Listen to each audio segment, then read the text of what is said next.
It was Sunday, August 4th, 2024, just after midday at HMP Manchester. A prisoner had been stabbed, not just any inmate, but a man whose name had once carried weight in Salford's criminal underworld. The Kingpin who'd fled to Spain, built an empire on encrypted phones, and ran his network from a high-rise by the sea. Months earlier, detectives were closing in on another web of crime, a county lines network that stretched from Liverpool's back streets to the quiet lanes of Congleton. They called it the Scouse Jeff line. 3 men would soon be exposed, their operation cut down in a single precision strike by police. And then, a motorway stop that began like nothing at all. A driver caught using his phone on the M6, a simple offense that turned into something much bigger. 3 moments, 3 different operations, each beginning with something small. A message, a photo, and a stop. This is the story of how 3 unconnected cases revealed the same truth, that in modern Britain, every criminal leaves a trail.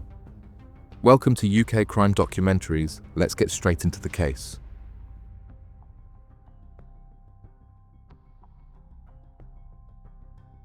Jamie Rothwell's name had been known to police in Greater Manchester for years, long before he became one of the most recognizable figures in the city's criminal underworld.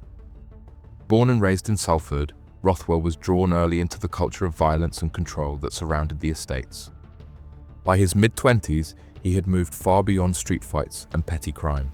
He'd become a trusted enforcer for the men who ran the anti-A team, one side of a feud that would define a decade of organized crime in Greater Manchester. The feud began around 2014, 2 rival groups battling for power, territory, and reputation in Salford's lucrative drug trade. On one side stood the A team, led by Stephen Britton and linked to murdered crime boss Paul Massey, known locally as Mr. Big. On the other, the anti-A team, led by Michael Carroll, who'd once worked under Massey before breaking away. Rothwell was Carroll's right-hand man, the organizer, the one who could be relied on when intimidation wasn't enough. The 2 sides had once moved in the same circles, but greed, pride, and revenge pushed them into open conflict. Drive-by shootings, petrol bombings, and targeted attacks became part of daily life across Salford and nearby Wigan. In March 2015, the violence reached Rothwell himself. He was ambushed at an Ashton in Makerfield car wash, sprayed with bullets from a handgun as he stepped out of his vehicle. CCTV footage showed him clutching his stomach before stumbling into a nearby office, bleeding heavily. He survived, but the message was clear. He was no longer untouchable. The same weapon used to shoot him would later be used in the attack on 7-year-old Christian Hickey and his mother, an incident that shocked the nation and underlined how far the feud had gone. And if you'd want a full deep dive into that brutal Salford gang war, let me know in the comments. It's a story that deserves its own documentary. Now, let's get back to the case. Rothwell's life became a cycle of near misses and courtroom appearances. In October 2020, after being extradited back from Spain, he stood trial alongside gunman Mark Fellows, accused of conspiracy to murder 2 members of the A team. The case fell apart. Rothwell was found not guilty, and within weeks, he vanished again. This time, for good. He surfaced months later in Barcelona, Spain, living in a luxury apartment in the Diagonal Mar district, surrounded by money, contacts, and technology. Here, he rebuilt his empire quietly, using encrypted EncroChat phones with handle livelong to communicate with a network of trusted lieutenants back in the UK. From that apartment, he could order shipments, arrange deals, or even discuss attacks, all through a messaging system he believed could never be cracked. But that illusion wouldn't last. We will talk about this in a few minutes.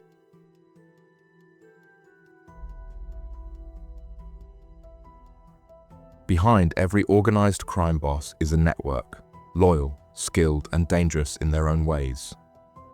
Jamie Rothwell's operation was no exception. From his base in Barcelona, he commanded a team spread across Greater Manchester, Wigan, Warrington, and Bolton. Each man had his role. Together, they kept his empire moving, until those very messages became the evidence that tore it apart. At the center was Craig Mackinson from Winstanley, Warrington. Known on EncroChat by the handles Top Shitchy and Dr. Shuggart, he was Rothwell's right-hand man, the one who kept the machinery of the operation running. Mackinson managed the flow of drugs, cash, and firearms across the Northwest. He was the contact point for couriers, dealers, and suppliers. Investigators later found pictures of bundles of cash on his phone, the same kitchen and furniture matching his Wigan home. He was so confident in EncroChat's secrecy that he once sent his own postcode in a message arranging a cocaine delivery. When he wasn't dealing, he was messaging Rothwell from his hot tub, planning shipments while sipping drinks. He wasn't a street thug, he was a manager, calm, methodical, and vital. Then came James Close, aged 44, from Lee, the fixer and link between Rothwell's command and the street-level dealers. His handles, Ball Sniffer and Sick Plane, appeared in hundreds of EncroChat logs. Close helped store weapons, manage couriers, and process drug money. When police raided his home on Henry Street, they found a full drug processing setup, a hydraulic press, scales, packaging, gloves, and even CCTV gear to monitor his surroundings. His fingerprints were on the press and on multiple bags of cocaine. To Rothwell, Close was reliable, a worker who carried out orders without question. But to police, he was the thread that led them back to the core of the network. Callum Morris, 33, from Atherton, was different, volatile, violent, and ruthless. His handle was Keyhole, and his messages revealed his hunger for power. Morris arranged firearms deals and was heavily involved in the Warrington shooting plot, the attack disguised as a pizza delivery. We will talk about this incident in a few minutes. He spoke casually about cheap metals, their code for firearms, and asked if Rothwell could source a 9mm or a pump-action shotgun. When Rothwell marked someone for attack, Morris was the one who moved without question. Police later proved he had bought and moved an AK-47 for Rothwell's use, paying over £10,000 for it. He wasn't a businessman, he was the muscle, the man who turned encrypted words into real-world violence. Finally, Zach Rourke, 35, from Egerton, Bolton. A former rigger with no previous convictions, Rourke became the broker, the bridge between suppliers and the inner circle. His handle, Purple Hawk, appeared in messages arranging cocaine and ketamine shipments and the storage of firearms. He wasn't loud or reckless, he dealt in logistics, ensuring the right people were in place, cash collected, and the weapons hidden safely. When police finally closed in, Rourke fled abroad, first to Spain, then to Dubai, before being deported back to the UK in 2024. Alongside the core lieutenants, Rothwell relied on several lower-tier operators. John Moore was a quiet facilitator. He didn't handle weapons or drugs directly, but he kept the accounts balanced and the cash flowing through shelf fronts. His job was to make dirty money look clean. John Stankus was the oldest of the group, a relic of the old trade. Working from Plattbridge, Wigan, he helped source and move cocaine and amphetamine, providing Rothwell's operation with a link to long-standing local distributors. Age hadn't kept him from the business, and experience made him useful. Scott Davies sat one rung higher. Based in Wigan, he dealt with the cocaine and heroin distribution, keeping the street side supplied. And then there was Terence McDonough, the armourer of sorts. His role centred on firearms, procuring, storing and preparing weapons for use when Rothwell's messages called for them. Together, these men formed the base of Rothwell's structure. Some moved drugs, others moved money. A few held the weapons that enforced control. But to police analysts piecing the puzzle together, every coded word, every photo, every cash drop revealed a hierarchy. From Rothwell's Barcelona apartment down to the streets of Wigan and Warrington. It was an operation built on secrecy, undone by its own confidence.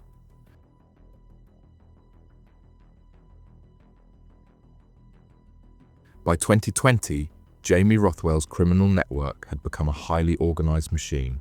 He and his associates moved vast quantities of Class A and B drugs across the Northwest and beyond. Investigators later estimated that the organization dealt in more than 200 kilograms of cocaine, ketamine, and amphetamines, with a street value exceeding £26 million. The structure was simple but remarkably efficient. Cocaine would arrive through importers linked to Spanish and Dutch supply lines. From there, it was distributed to contacts in Manchester, Warrington, Wigan, and Liverpool, where it was cut, packaged, and passed down to street-level dealers. EncroChat allowed every stage of that process to be managed remotely. The communication was constant. Even large sums of cash were referred to as tickets or numbers. Evidence later shown in court included hundreds of these encrypted exchanges. In one, Mackinson sent Rothwell a message asking, "Any Glocks?" Where Rothwell replied, "No, bro. Soon though, mate. If you ever need one, you could borrow." In another, after arranging the purchase of an AK-47 assault rifle, Morris sent Rothwell a photo of the weapon. Rothwell's reply was chillingly casual. "Makes me hard, bro." Through EncroChat, Rothwell controlled not just the drugs, but the weapons used to protect them. Messages revealed deals involving Glock handguns, AK-47 rifles, pump-action shotguns, and even mentions of RPGs and M16s, though not all were ever recovered. He boasted that he had sent 300 straps home, using straps as slang for firearms. Couriers were sent across the northwest, carrying kilos of cocaine hidden in vehicles or legitimate cargo shipments. Others collected bags of cash and laundered it through shell businesses and front operations. The profits were staggering. Stacks of British banknotes wrapped in rubber bands, photographed and sent back to Rothwell as proof of success. Police would later describe the operation as being run on an industrial scale. Rothwell's empire looked structured, orders flowing down in code, but it ran on fear, greed, and blind faith in encryption. That belief, of course, would become the first crack in everything.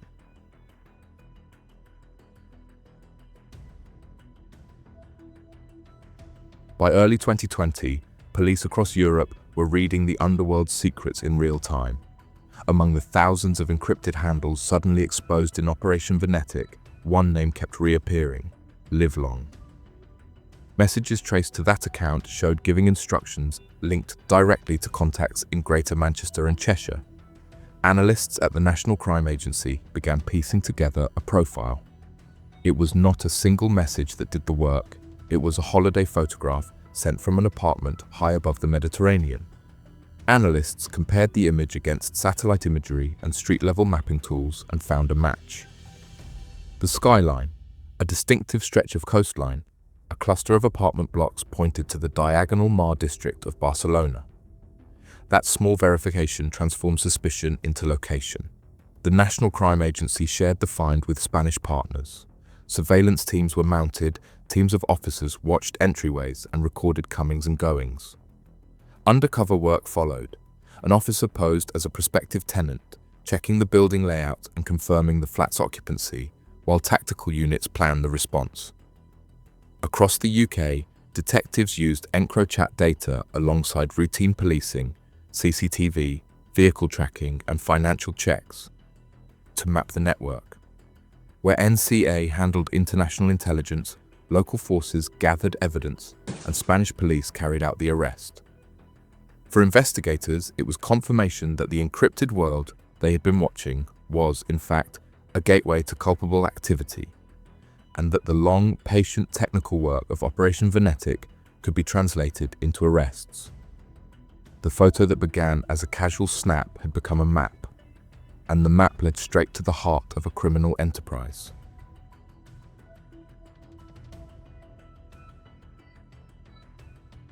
In April 2020, while living in Spain, Jamie Rothwell ordered a revenge attack against members of the rival Cullen crime group.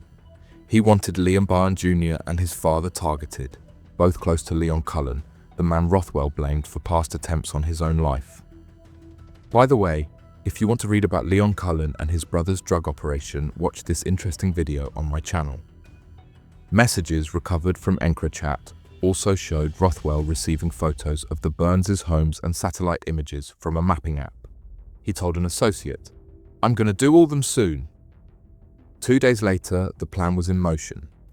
A gunman posing as a pizza delivery driver knocked on the door of a house on Poplars Avenue, Warrington. When David Barnes, Liam Barnes Jr.'s stepfather, answered, 3 shots were fired, one passing through the door and hitting him in the leg. He survived, but the attack left him with life-changing injuries. Police later proved that Rothwell had coordinated the hit remotely from Spain through encrypted, with Callum Morris, Lewis Fitzpatrick, and Aaron Bretherton handling the work on the ground. The trio had travelled to Warrington together. Fitzpatrick obtained the gun, Bretherton was the shooter, and Morris drove the getaway car. The attack became one of the most significant pieces of evidence in Operation Venetic.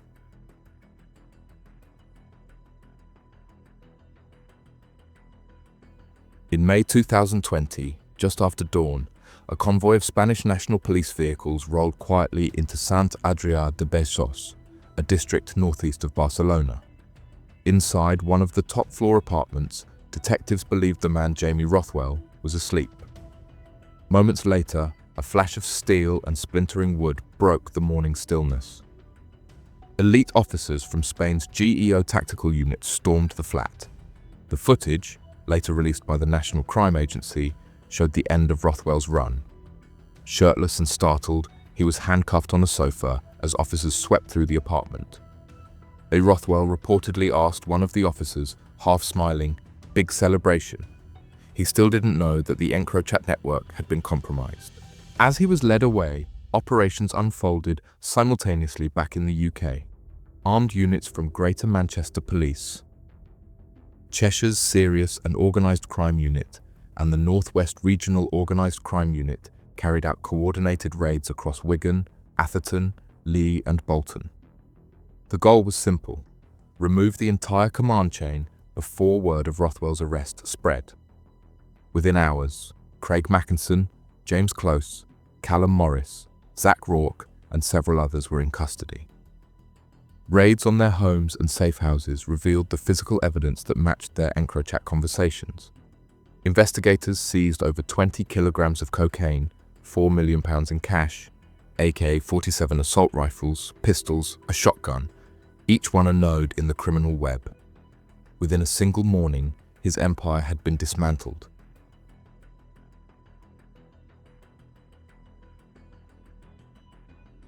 After months of legal negotiation and international coordination, Jamie Rothwell was extradited back to the United Kingdom in March 2021. He was placed under high security conditions, transferred first to HMP Wakefield, the notorious Monster Mansion. His case was complex. The Crown Prosecution Service worked alongside Greater Manchester Police, Cheshire Police and the National Crime Agency to present a detailed timeline of his activity. The trial began at Manchester Crown Court. It was one of the most closely watched organised crime cases in recent years. But midway through proceedings, the courtroom fell silent after reports emerged from HMP Manchester. Rothwell had been stabbed in a ferocious attack inside the prison. The assault, believed to be linked to old rivalries, left him hospitalised and forced the jury to be discharged. The trial was postponed while he recovered under heavy guard. When it finally resumed in February 2025, the tone was different. Gone was the defiance that had once defined him. Rothwell pleaded guilty to multiple counts. He was sentenced to 43 years in total, 18 years for the drug conspiracies and an additional 25 years, including 4 on licence for the firearms and violent offences. Craig Mackinson, 50, was handed 38 years. Callum Morris, 33, also received 38 years. James Close, 44, was jailed for 36 years. Zach Rourke, 35, was sentenced to 18 years. Further down the chain came Andrew Ackers, 39, received 10 years and 2 months. Scott Davies, 36, was jailed for 8 years and 6 months for supplying both heroin and cocaine. Terence McDonough, 34, received 8 years. John Stankers, 70, was handed 6 years. And John Moore, 38, received 1 year and 3 months. In total, the sentences added up to almost 207 years of imprisonment, a single figure that closed one of Greater Manchester's largest ever organised crime prosecutions. Rothwell's downfall marked the end of one empire, but across the northwest, the trade didn't stop. smaller networks were still thriving in his shadow.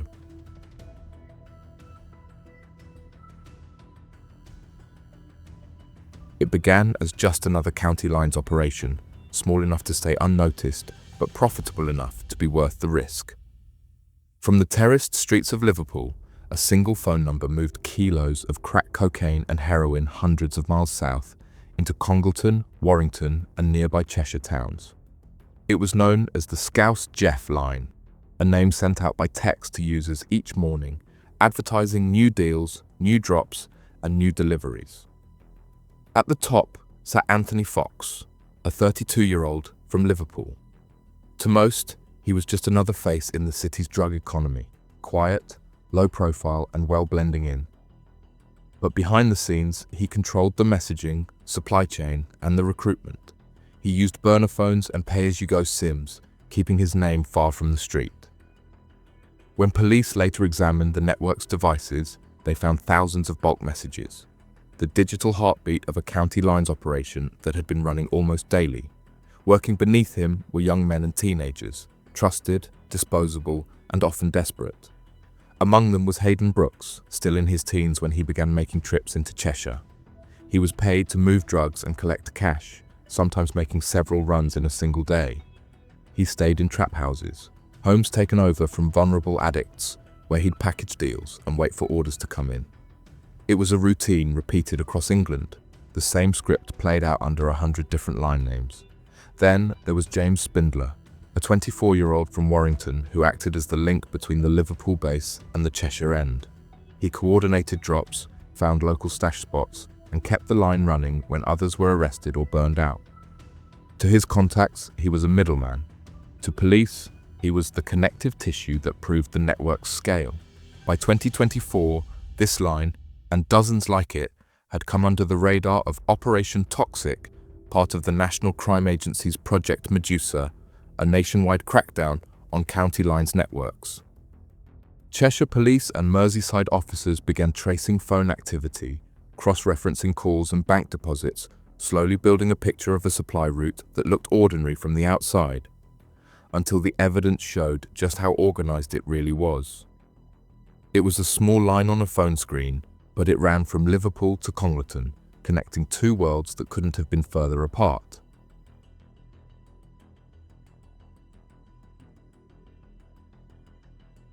Specialist teams under Operation Toxic began mapping its movements, tracing handset pings from Liverpool tower blocks to quiet residential streets in Congleton and Warrington.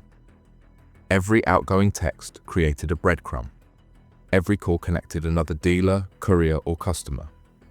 From the data, detectives built a web of numbers, cross-referencing contact lists with names already known to drug units. Once enough intelligence had been gathered, the orders came down for coordinated arrests. In April and May 2025, simultaneous raids took place across Liverpool and Cheshire, led by officers from Merseyside Police's Project Medusa and assisted by Cheshire Constabulary's Serious and Organised Crime Unit.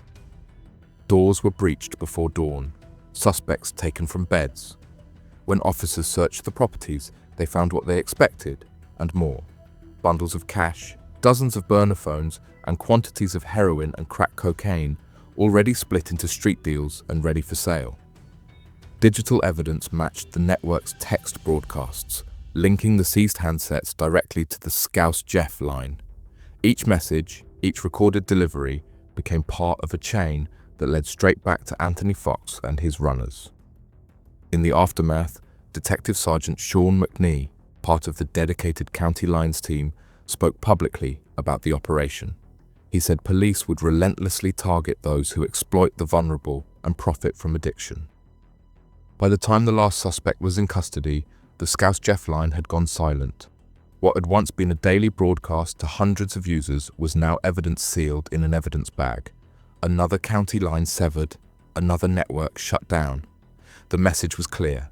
Every line shut down meant one less route for addiction, fear, and profit to flow through. From encrypted empires to county lines, drug greed knows no borders.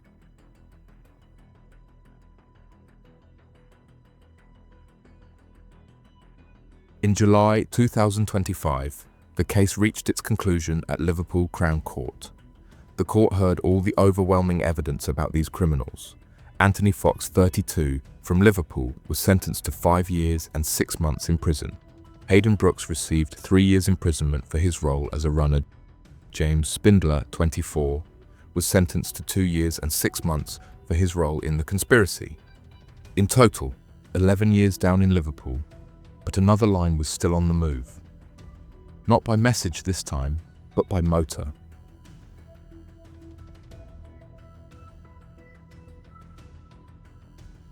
It was just after midday on a warm August afternoon in 2024 when officers from Cheshire Police's Roads and Crime Unit pulled over a silver Ford Mondeo travelling southbound on the M6 near Sandbach.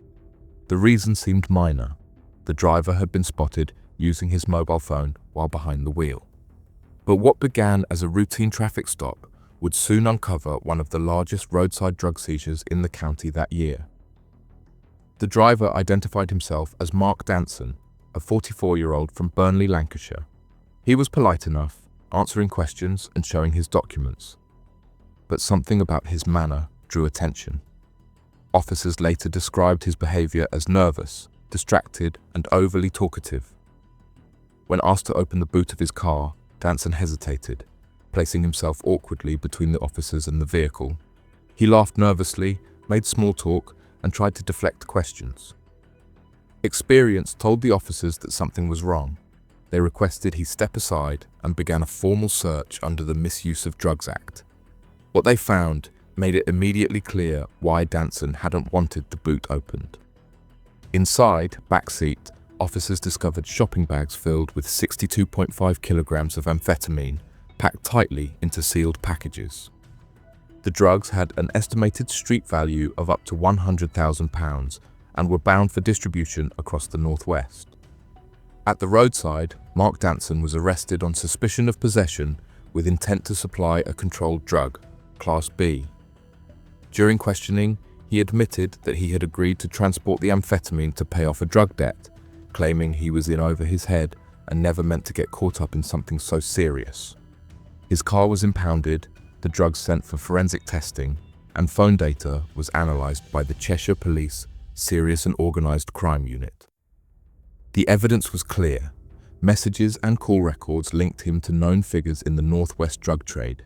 Bodycam footage later released by Cheshire Police captured the moment of discovery. In February 2025, Danson appeared before Chester Crown Court. The courtroom heard how he had acted as a courier. Danson was sentenced to 7 years and 2 months in prison. From a selfie in Spain to a phone on the M6, crime leaves a trail, and every trail ends the same way. What do you think about the cases and the sentences? Let us know your thoughts in the comments below. We'd love to hear your take. And if you found this breakdown informative, make sure to like the video, subscribe to the channel, and turn on notifications so you don't miss the next episode of UK Crime Documentaries.